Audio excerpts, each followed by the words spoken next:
नमस्कार दोस्तों। इंडी गठबंधन में जूते के अंदर दाल बंटनी शुरू हो चुकी है क्योंकि मायावती ने अपने जन्मदिन के उत्सव पर यह साफ कर दिया कि वो किसी के साथ भी गठबंधन नहीं करेंगी। इंडी अलायंस तो बहुत दूर की बात है। कांग्रेस पार्टी ये कई दिनों से सोच रही थी कि मायावती के साथ अगर उनका गठबंधन हो जाता है तो वो उत्तर प्रदेश के अंदर अपनी स्थिति को सुधार सकते हैं, क्योंकि मायावती का जो जनाधार है, जो वोटर है, वो उत्तर प्रदेश के साथ दूसरे राज्यों में भी फैला हुआ है। और मायावती का जो वोट बैंक है, अगर वो कांग्रेस के साथ मिल जाता है तो कांग्रेस को कुछ ना कुछ फायदा हो सकता है। और जितने भी विरोधी हैं उनका भी मानना था कि अगर भारतीय जनता पार्टी को रोकना है तो उत्तर प्रदेश के अंदर रोकना होगा। लेकिन कोई भी गठबंधन का साथी ये नहीं चाहता था कि बसपा जो है शामिल हो जाए, सिवाय कांग्रेस पार्टी के। इसमें सपा जो है सबसे ज़्यादा खुश है, क्योंकि समाजवादी पार्टी को अच्छे से पता है कि बहुजन समाजवादी पार्टी अगर गठबंधन के अंदर आती है तो बहुजन समाजवादी पार्टी के जो वोटर्स हैं वो समाजवादी पार्टी को वोट नहीं करेंगे। और समाजवादी पार्टी ये पहले देख चुकी है। जब समाजवादी पार्टी ने बहुजन समाजवादी पार्टी के साथ पहले गठबंधन किया तो उस समय समाजवादी पार्टी का जो वोट है वो बहुजन समाजवादी पार्टी को ट्रांसफ़र तो हुआ, लेकिन बहुजन समाजवादी पार्टी का जो वोट है वो सपा को ट्रांसफ़र नहीं हो पाया।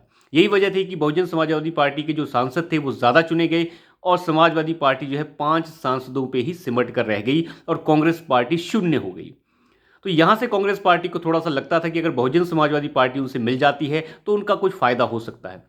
लेकिन मायावती इस काम से राहुल गांधी जो हैं सिमट चुके हैं और उन्हें पता है कि अब उत्तर प्रदेश के अंदर उनका कुछ नहीं होने वाला है।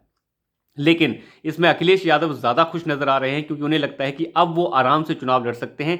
लेकिन सबसे ज़्यादा फायदा अगर किसी को हुआ है तो वो है भारतीय जनता पार्टी को, क्योंकि भारतीय जनता पार्टी को पता है कि अगर बहुजन समाजवादी पार्टी अलग से चुनाव लड़ती है तो वो एक वोट कटवा पार्टी की तरह काम करेगी।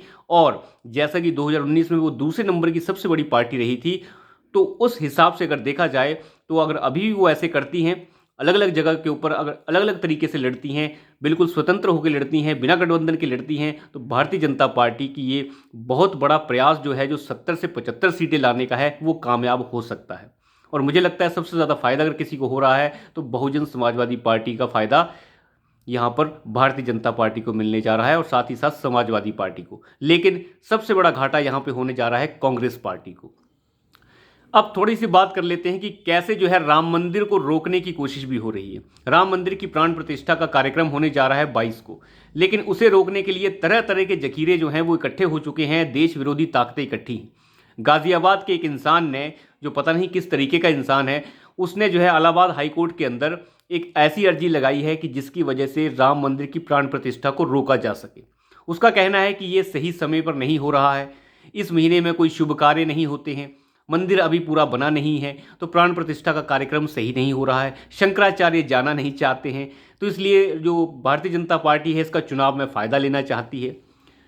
अब हमारे समझ के तो बाहर है कि चुनाव में कौन सा फ़ायदा। चुनाव तो इस देश में चुनाव ही होते रहते हैं। ऐसा कौन सा साल है जिसमें चुनाव ना होते हों। हर साल कई राज्यों के चुनाव और आम चुनाव तो चले ही रहते हैं। अभी अभी 3-5 राज्यों के चुनाव जो हैं ख़त्म हुए हैं। अभी जो है लोकसभा चुनाव आ जाएंगे, फिर उसके कुछ दिन बाद जो है 3 राज्यों के चुनाव और आ जाएंगे। तो चुनाव तो चले ही रहेंगे, तो चुनाव का इसमें कोई मतलब नहीं है। लेकिन राम मंदिर की प्राण प्रतिष्ठा को रोकने के पीछे सिर्फ देशद्रोही ही हो सकते हैं और कोई नहीं हो सकता, जो इलाहाबाद हाईकोर्ट के अंदर ऐसी ऐसी दलीलें रख रहे हों जिन्हें अंदाज़ा ही नहीं है कि इन दलीलों का मतलब क्या हो सकता है। राम मंदिर की प्राण प्रतिष्ठा जिसका इंतज़ार इस देश के सनातनी ने इंतज़ार किया है 500 वर्षों से भी ज़्यादा का, उसे जो है गलत ठहराने की कोशिश की जा रही है। लेकिन ये सब पाखंडी तो जो है पाखंड करते रहेंगे, इससे कुछ होने वाला नहीं है। भारतीय जनता पार्टी को फ़ायदा मिले ना मिले इस चीज़ का कोई खास मतलब नहीं है। देखिए, मंदिर अपनी जगह पे है, बाकी चीज़ें अपनी जगह पे है। अगर इन्हें फ़ायदा मिल रहा है तो आप भी फ़ायदा ले सकते थे, पहले कोई बड़ी बात तो थी नहीं।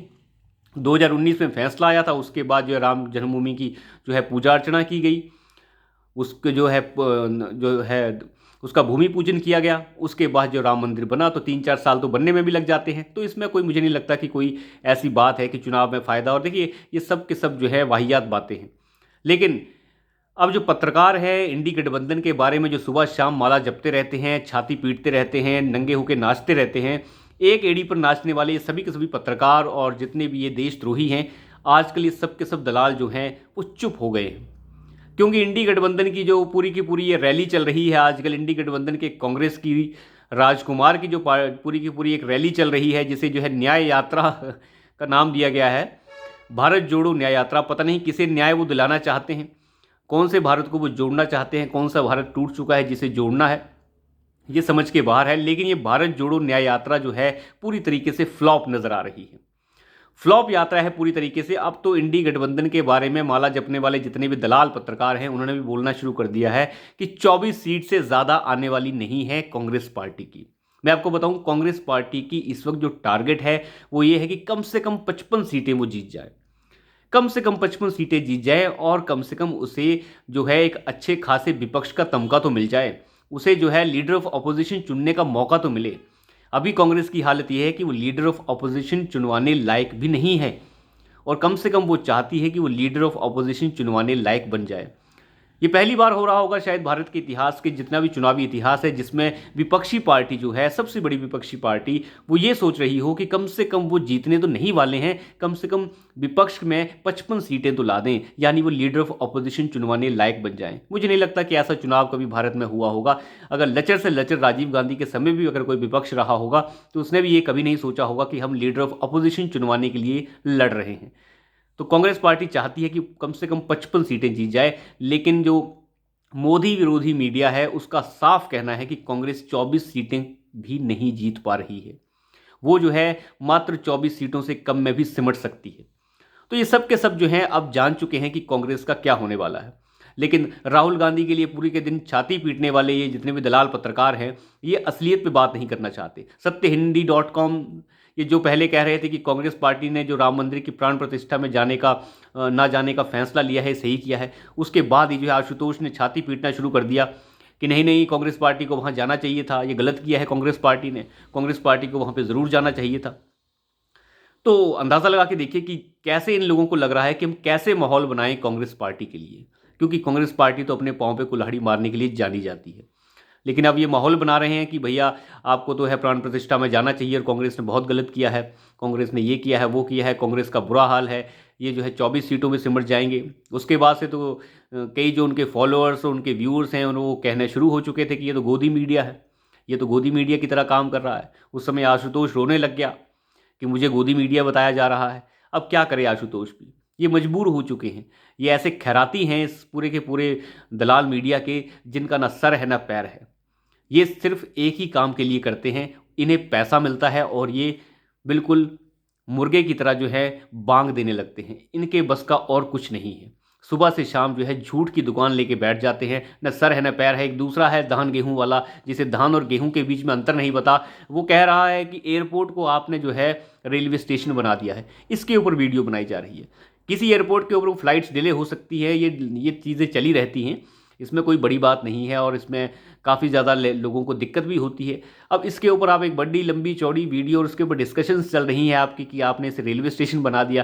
देखिए इस तरीके की बातें जो हैं ये बिल्कुल इनका कोई तर्क नहीं होता, ये चीज़ें चली रहती हैं, ये चीज़ें होती रहती हैं। लेकिन अटल का जब सेतु बनता है, अटल सेतु की बात होती है तो ये कहते हैं कि इसका टोल बहुत महंगा रखा गया है। खैर अटल सेतु के ऊपर एक अलग से वीडियो बना के बात करेंगे कि टोल महंगा है या सस्ता है। देखिए सहूलियत होनी चाहिए चाहे वो महंगी ही क्यों ना हो, लेकिन बात यही है कि वो अटल सेतु है क्या चीज़, उसके बारे में थोड़ा डिटेल में देखेंगे। अच्छे से बात करने की आवश्यकता है उसमें, उसकी क्या खासियत है और वो किस तरीके से लाभदायक है। तो अभी के लिए इतना ही, धन्यवाद।